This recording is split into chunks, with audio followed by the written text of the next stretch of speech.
उमूमन एक सवाल किया जाता है, क्या मिर्ज़ा ग़ुलाम कादियानी काना था? इस सवाल का जवाब देने से पहले मैं आपको ये बताता चलूँ कि अल्लाह तबारक व तआला ने जितने भी अम्बिया इकराम अलैहिमुस्सलाम दुनिया के अंदर भेजे हैं, वो सारे के सारे अम्बिया इकराम अलैहिमुस्सलाम साहिब फ़हम, साहिब सीरत और साहिब हुस्न व जमाल थे।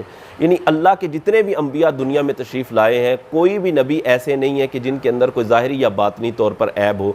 सारे के सारे अम्बिया इकराम अलैहिमुस्सलाम बेऐब और हुस्न व जमाल की दौलत से मालामाल थे।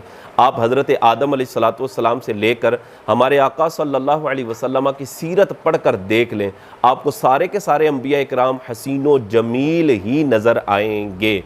अब रह गया ये सवाल और उसका जवाब कि ग़ुलाम कादियानी क्या काना था। ये बात याद रखें, जैसे हमारे उर्फ़ के अंदर काना बमाना यक चश्म यानी एक आंख वाला होना, इस तरह का तो वो ग़ुलाम कादियानी काना नहीं था। लेकिन उसको जो काना कहा जाता है उसकी वजह ये है कि ये मैं बात आपको समझाता चलूँ कि वो काना किस माना में था।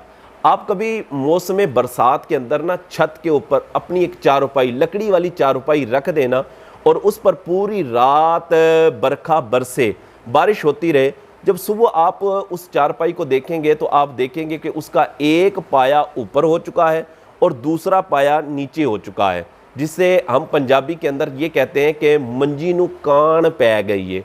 तो ग़ुलाम कादियानी ऐसा था कि इसके चेहरे को अगर देखा जाए तो इसके चेहरे में कान पड़ी हुई थी, और कान इस माना में थी कि इसकी दाईं आंख छोटी थी और ज़रा नीचे थी और बाईं आंख थोड़ी बड़ी थी और ज़रा ऊपर थी। आप इसकी कभी तस्वीर देखें तो आपको इस चीज़ का इल्म हो जाएगा कि वाकई इसका चेहरा बताएगा कि इसके चेहरे में जो है ना वो कान पड़ी हुई थी। तो ऐसा शख्स कि जिसके अंदर ज़ाहिरी तौर पर ये एक ऐब पाया जाए, और एक ऐब नहीं है बल्कि आप ये मिर्ज़ा ग़ुलाम कादियानी का एक खलीफा समझ लें कि मिर्ज़ा बशीर कादियानी, जो सीरतुल महदी उसने किताब लिखी है, उस किताब के अंदर ख़ुद इस बात का एतराफ़ करता है। और इसी तरह और भी इनकी किताबें हैं, उन किताबों के अंदर ये बात मौजूद है कि ग़ुलाम कादियानी जो था, एक तो ये था कि इसके चेहरे में कान पड़ी हुई थी, इसकी दाईं आँख छोटी और बाईं आँख बड़ी थी, और दूसरा ये कि इसके होंठ मोटे मोटे थे और ये इंतहाई